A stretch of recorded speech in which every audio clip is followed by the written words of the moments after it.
What did ISPA Expo 2026 reveal about where the mattress industry is headed? We have data. And why could one shift change everything for retailers and manufacturers? In this episode, I have my favorite co-host, Tara Kinsley here. We're unpacking the biggest insights from the Industry Outlook session, from cautious consumers and housing-driven demand to the demographic forces shaping the years ahead. This is a big one. Plus, my keynote about how AI will reshape the mattress industry, Incline Sleep, Foundation Innovations, Geli Sleep, and more. The FAM podcast starts right now. For the first time ever, top retailers can introduce the mattress that's been locked away inside of one of America's top mattress retailers until now. Introducing Prana Sleep, the ultimate luxury mattress collection designed by lifelong sleep industry leaders who set out to create the best sleep experience imaginable at any cost.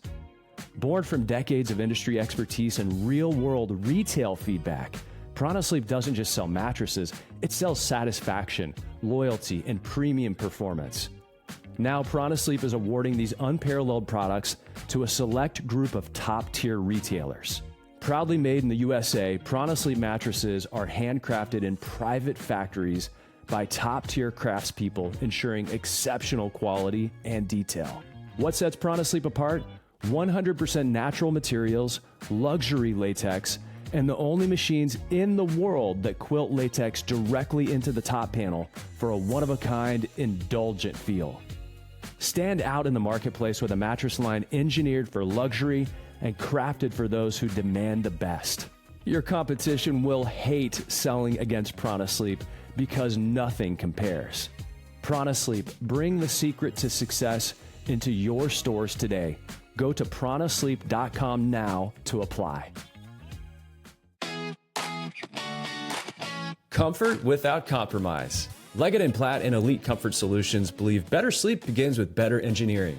For decades, they powered many of the industry's most trusted bedding brands with advanced foam and component technologies. Their solutions are designed to enhance comfort, improve performance, and help products stand out in a competitive marketplace.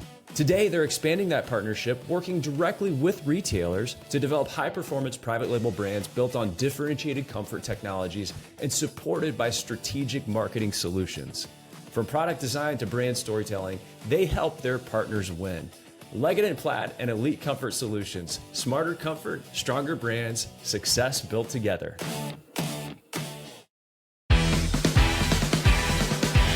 Welcome to the FAM podcast with Mark Kinsley. This is where the best in the bedding business get even better. Hey fam, I am back from Florida, ISPA Expo 2026. A big shout out to Allison Keene, Mary Helen Rogers, just an incredible crew. Mary Thorpe did a great job with the data, which I was really excited about. We're going to talk about. And I had a chance to grace a stage and talk about AI, and the number of people that lingered afterwards with specific questions. It's a really good sign. Yeah, that's awesome. I'm so excited. I wasn't able to go, but I want to hear everything. Okay. I think probably the first place we should start is the industry insights session. It was like a lunch that ISPA put on to sort of outline, hey, what is reality? You know, we talk about this a lot. Even at Sleep Summit 2025, we had Chris Keel, Dr. Chris, our economist, and we brought him in because there's so much noise and we want to separate the noise from the reality. And so this was a big session about where are we at? Is the industry going to grow? And I'll give you the headline. I would love to know that, because when I talk to retailers, I feel like we're a little bit all over the map. There's definitely a layer of fear in every single retailer that I talk to. Some are doing not great. Some are doing okay. Some are doing, they have a great weekend, but I don't feel like I hear consistent, the whole 2020, 2021 situation, right? Where everybody was like, I'm a billionaire. I'm a betting billionaire, yeah. baby. Well, I think that's one of the hallmarks of our industry that people have to understand is we all wish that it wasn't as cyclical as it is. Right. We all wish the tentpole events could be spread out throughout the year and we would have more projectable income or more stabilization. But that's just not the case. And especially considering the dynamics of consolidation in this industry. Wow. I mean, and check out one of her stories with the Sinomax Maloof Everest. I mean, we've got some companies that are coming together and making just huge one-stop shops. So yeah, I think that's Yeah, and that's what ISPA pointed out. In our industry in the US, you have roughly 700 companies tied to the mattress business. And 93%, this is crazy, 93% are single plant or regional operators. So, but from a dollar standpoint, that 93% represents only about 30% of the industry. So think about that. 7% of the power is concentrated in just a few companies that sort of inform, predict, or participate in 70% of the revenue of this industry. So that consolidation, I thought it was an interesting point that Mary Thorpe made. She said, while that might seem, she didn't say it seems lopsided. That's what I was thinking in my mind. That no seems doubt. Yeah. very lopsided. She said, the regional players add a ton of value by concentrating on service Mm, and quality, while the major players drive innovation and category creation. So essentially, it's like the big ones are out here making lots of noise, setting high standards, mhm. and at least in relation to the consumer, because they do have to pay attention much more to the consumers from a macro Sure, standpoint. sure. So they can drive some of that baseline behavior, and the industry can benefit from that. Whereas the regional players have a very strong position in the marketplace tied to quality service and more high touch. But it's crazy, like the consolidation in our industry is on full display. No Let's doubt. put it And that I way. feel like over the last 2 years, it's I mean, it's on steroids for sure. Yeah, and that really gets into like, well, what does it mean for the buyers? What are people doing?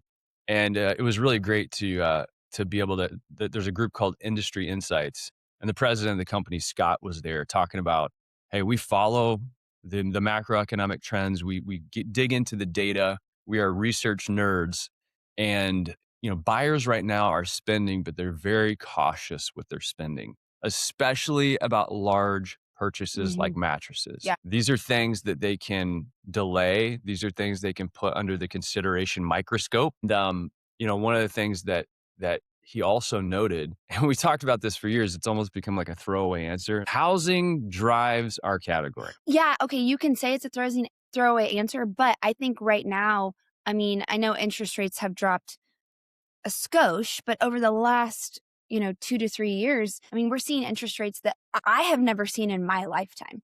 Mhm. And so, that does make you second guess. And if you're going to have a big purchase like a house, yeah, you want to put a new mattress in it. You don't want to bring your skanky old mattress back, but like I mean, it's a perfect time to get rid of a mattress, right? But if you're not buying and making those big purchases, then you're not gonna do that. So Yeah, and it was really fascinating too, because just what you talked about with interest rates, there was a moment, and whenever interest rates dipped below 6%, so they got into the fives. And when that happened, mattress sales increased. Mhm. And I think they've since went back up, but they're predicting now that in 2026, especially in the back half, they think interest rates are going to drop below 6% again. Actually by 2027. So maybe in the back half of 2026, heading into 2027. So this is a stabilization year. So just for that little blip on the radar, when they saw that trough in interest rates go down below 6%, mattress sales increased. That told him and their team that there's pent-up demand. Gotcha. And psychologically, So they people were are able just to. waiting. They're like Mhm. waiting for the moment that feels right financially for them. And that makes sense. I mean, right now, we do have this global economy and things are very uncertain. Mm. Um, and if you're going to spend, three, four, five, $6,000 on a whole system, right? You get the adjustable base, you get the mattress, you get the top bed, whatever. I mean, upwards even $10,000, then that's a big purchase. It's a big purchase. Yeah, and I thought it was really fascinating the way that they're kind of looking at the consumer behavior in relation to interest rates. And of course, when those, it kind of maps and follows from a data standpoint. Whenever those interest rates dropped, it wasn't just people saying, "Oh, interest rates dropped, I'm going to go buy a mattress." Although replacement cycle does matter. Interest rates dropped, which means people went out and bought new houses Hmm. or they changed houses. Hmm. And so when that happened, it triggered that purchase. flood that happens whenever those gates open. So what do you think, after listening to this speech and getting some of these data points, like what do you think this means for 2026 for retailers in our industry? It's a great question. And people are always trying to orient themselves around what's happening now. Well, here's the headline. One of the other headlines. 2025 seems to have been the bottom. It seems to have been the bottom of the trough. Now, are you going to see a big spike going through the rest of 2026? No, they're only predicting about a 0.03% increase in units. That is in units, not dollars, in units. Now, that means it's flat. super small. Yeah, it's flat. So it's more of a year of we found the bottom. We might kind of plateau along this riverbed a little bit. And then 2027, whenever interest rates are predicted to, again, fall below 6%, I don't want to say permanently, but for a longer period of time, that's when we can expect business to pop a little bit. So that part's encouraging. Nobody wants to, live in the trough. But it also was fascinating. I want to point out like a distinction here because this question came up from Lori Tokars. Shout out to Lori. She's an amazing leader in this industry. Lori asked, is this related to dollars? Because in our industry, we talk about units versus dollars. Well, you can be selling lots and lots and lots of units in the United States. But for the domestic producers, especially that want to sell more premium goods, they're more concerned like, okay, units are down, but what about dollars? Right.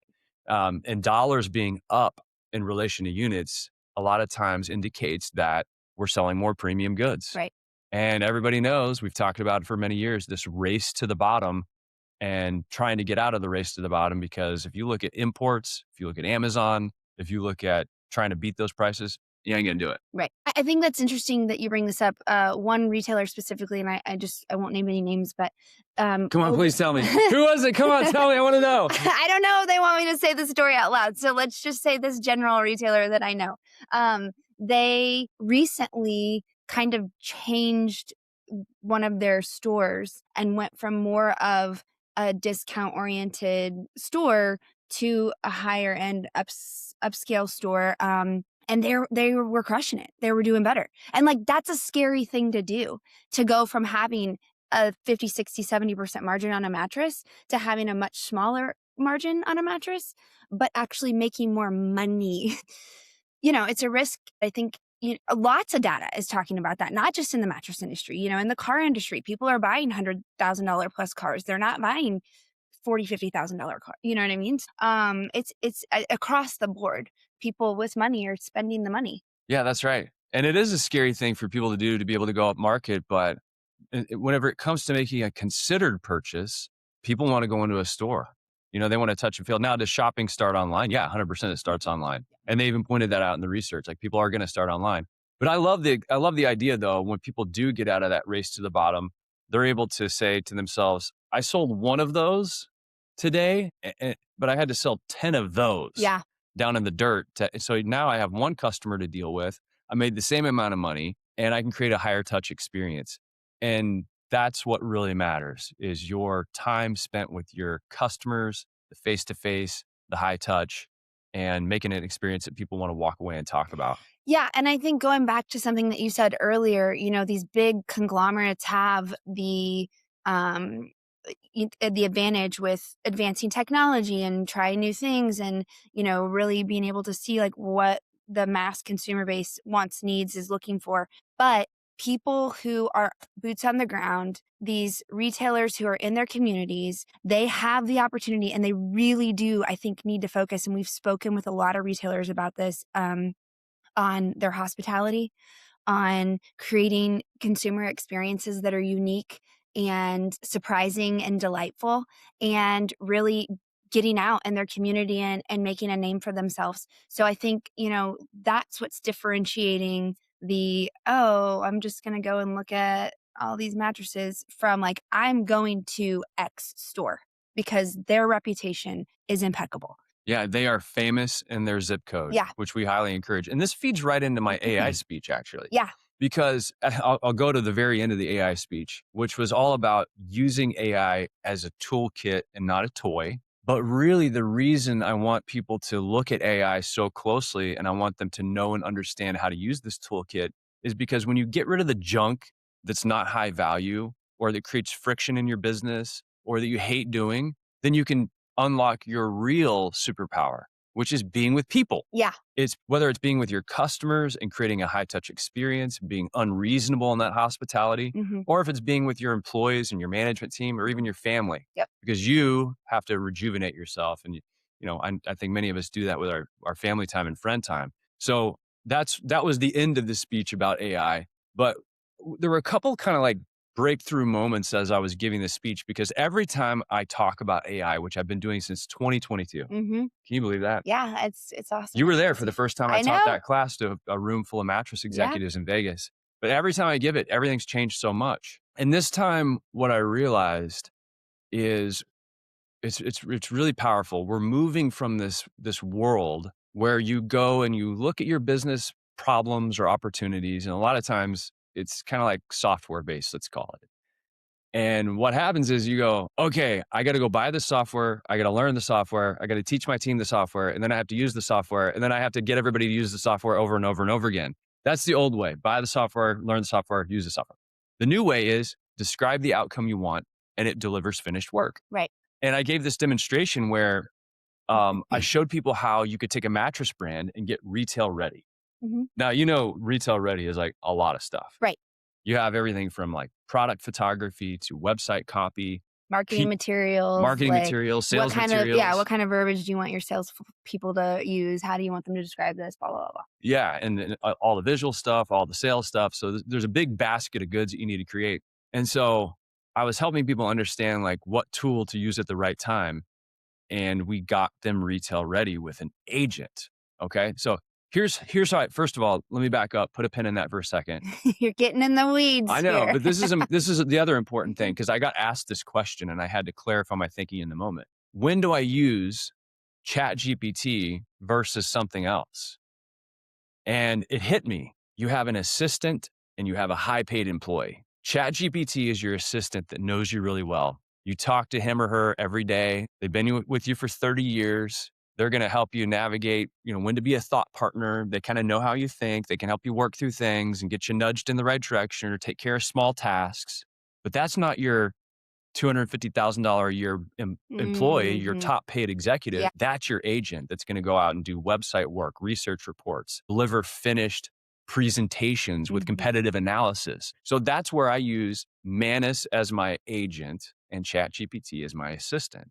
I think two things. Number one, it is funny because ChatGPT very much does become your own personal assistant. I remember a couple of weeks ago, you were talking to my ChatGPT, and I talk to my ChatGPT very kindly and nice, and we have kind of a banter.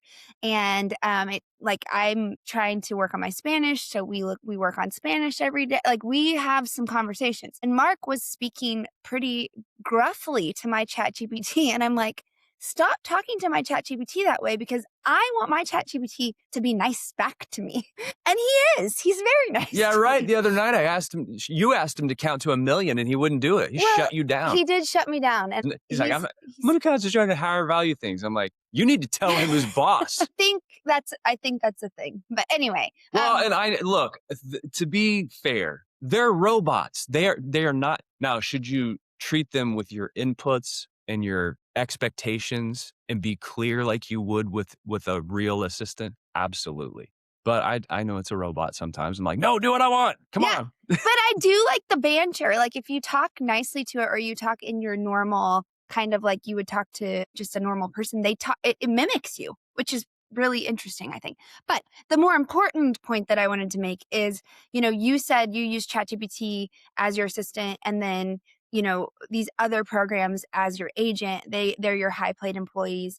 I think it's getting people to realize, like, what systems are those high. So is it Presti? Is it Manus? Is it Gamma? Because there's so many AI programs out there that are very specific. They are for like one thing, and they can do that one thing amazing. Amazingly. It's an adverb. LY English teacher. Yeah. So I think that's kind of too like the educational, like, learning curve that people need to start recognizing is ChatGPT is just like the tip of the iceberg. Yeah, for it's the sure. assistant for me. And I say this from experimentation, essentially, because my assistant is really good at those things I described. Lightweight tasks, be my thought partner, maybe bang out a little bit of copy here and there. But my agent, this to me is the best I found. Yeah. And so what I did is I put in a fictional brand, which I own. If anybody wants to, it's called Society Sleep. Marked, no kidding. This is Society. I fed it in as an example of taking a brand with assets that you've created already, logo, color palette, brand guidelines, things like that. And I said, go create a retailer readiness website. And so it went out and created it. It put in it hang tags, product cards, website copy, imagery, POP, and it even on what this was the coolest thing I thought. I wanted this little web page. If I was going to give this to my retailers that were going to sell Society Sleep, I wanted my retailers to be able to plug in the name of their business and some key details, and the page would change and customize it to their brand name. Oh, that's cool. So we were in Orlando, so I put in Sleep City Orlando, pressed enter, the page changed and delivered the copy specific for that retailer, because I wanted to inspire people with that one little retailer readiness example about what's possible with AI Yeah. and what they can hopefully soon expect from their manufacturing partners and the brands they carry. It's a And lot I of fun. think that's too, like you talk a lot about AI thinking. That's something that we are having to train our brains to do, because the possibilities are beyond what a lot of times we know what to think about, right? Like,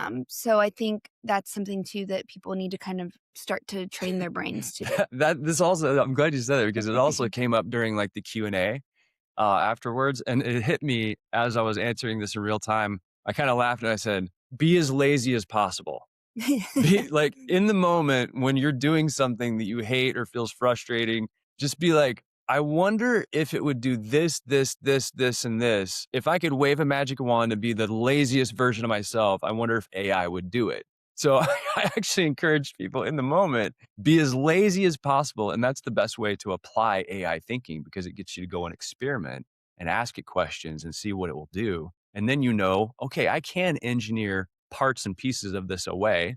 It may not be the magic wand and it all disappears, but be as lazy as possible and see what it will do. Yeah, but you still have to be a good prompt boss. You got to be a good prompt boss for So, sure. And after that conversation, by the way, I had a great sit down with Larry Wolf. And I want to give just high praise to Larry Wolf. He's the owner of Sleep Easy. He's been an absolute pioneer in direct-to-consumer mattress sales. Since the 90s, he's been selling latex mattresses online since the late 90s. Whoa. And Larry and his son, Sean, were nice enough to sit down and talk with me about Larry's new initiative called Incline Sleep. Okay. And at first I'm like, he had a vest on that said Incline Sleep. And I'm like, well, yeah, like sleeping inclined, that's reasonable. Like an adjustable base. Like an adjustable base. Right. Yeah. Like you put your head up and it's easier to breathe. It helps with acid reflux, helps with circulation. There's some pretty well-established benefits. But Larry is now on a mission to bring true incline sleep to more and more people. And he told this story, which is insane. There's like this founder of Incline Sleep, a British guy that passed away, and his website was hacked, either posthumously or maybe right around the time he passed. And Larry was able to go back and harvest 800 pages of this website. That is so crazy. And bring it back for his son, essentially, to continue carrying on the mission that his dad had and to honor him. And I just thought that was such a wonderful, beautiful thing. And what an amazing visionary Larry is, not only in that space of bringing D2C mattress sales, but he's really passionate about incline sleep. And if you think about it, like there's a difference between like an adjustable base with head up and true like incline. Right. Because if you put your head up and then you switch positions, what happens? Well, you mean like turn to your side? Yeah. It's uncomfortable. You can't do that. Or I don't like to feel that way. Same. I feel you have to up. stay on your back to use that like feature of, so you do it when you're reading or you're watching TV or whatever, but you don't stay that way all night. Incline sleep is where your feet and your head are like on a slope. It's at the same angle. Correct. My grandma, who is 94, she in the day had an incline table, and like you got on it and then it like adjusted. It was really strange. Like it was like a weird situation. It kind of scared me a little bit. You know what? all I heard in that is she had an incline table and she's 94. I mean, so anyway, incline position, whether you sleep in it or not, I think has been around for a really long time. But having an adjustable base that does that whole thing, pretty cool. So does that mean it's higher? Yeah, some 'Cause of it them, has some of to- them can be like they raise it up a little bit so that it can have that full tilt. Gotcha. And that's what I saw at Leggett and Platt. You know, Larry is sort of pioneering this or re-pioneering this concept in partnership with like the OGs from Britain, and his son's name is Whiffler. Shout out to Whiffler, continuing his dad's mission. But I went over to Leggett and Platt space, which was done to the nines, by the way. Congrats to Julia They are and just Cody and Jason and the whole glowing team. up all over the place. I love it so much. Yeah, and I had a great conversation with Jim, who is new to the team. Jim lives in Wrigleyville in Chicago, and he's been listening to the podcast for years, and we had a chance to meet. So Jim's such a kind, wonderful guy and a great addition to the team there. And Mark Eddington and the whole crew, John Zanata.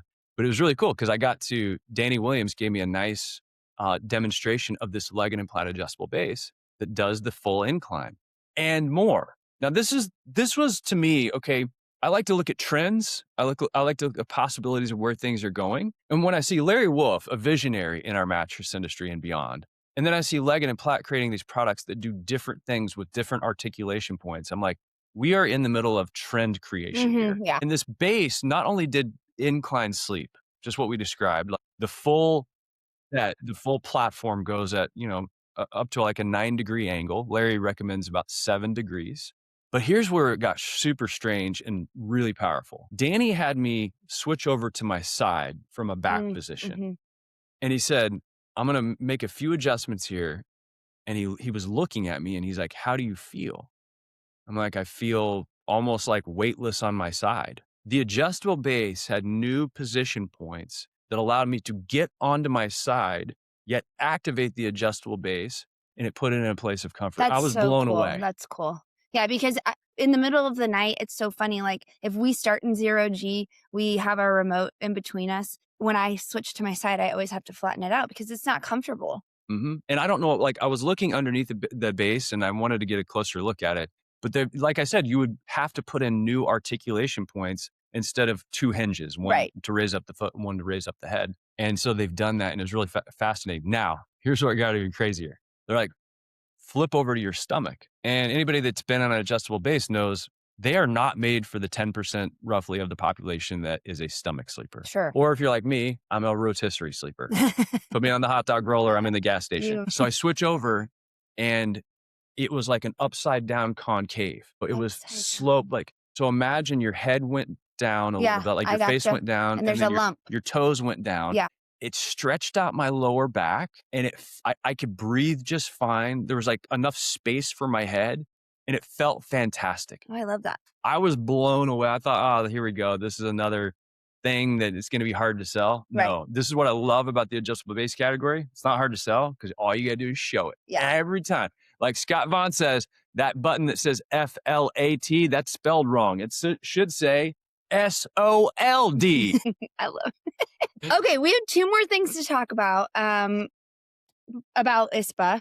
One was you stopped by Geli Sleep. Yeah, shout out to Geli Sleep, Todd and Tara and Caleb. I saw on a video that you posted on our LinkedIn, their booth looked great. Yeah, they've done such a good job of iterating on an innovative concept. And I think that's such a key. So they've repositioned the Geli Sleep tubes. They've redone sort of the quilt package in the panel. They've created an incredible unzipping experience. So you as a retailer can open up the Geli Sleep mattress to show people what's inside. Yeah. And remember, you don't work in a tell room, you work in a showroom. Yep.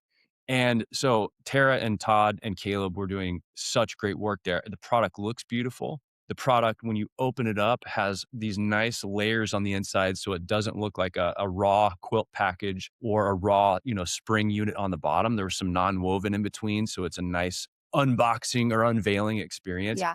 And I'm telling you, this product feels like nothing I've ever experienced. But here's the deal. You have to get somebody to lay down on that mattress and just relax for a few minutes because really the Geli tubes start to conform to your body and it moves up into every nook and cranny. And all of a sudden, there was a moment because I wasn't relaxed at first, but there was a moment I'm like, there it is. There's the weightlessness. I felt it. Okay. It blew me away because I'd been on the mattress before, but I'd never like fully relaxed. Well, and also I feel like their journey to making like this incredible product has just been out in the open. Like it was like, this is the first version, this is the second version. So like, obviously, they're working and they're listening and they're just making it incredible, right? Like that's where it is. And I love being able to see that. And the pressure relief speaks for itself. Like it's undeniable, the pressure relief and the cooling effect. The cooling effect for sure. It's been there for and they have all the data to back it up. Yeah. And so it was really cool to see that. Really cool.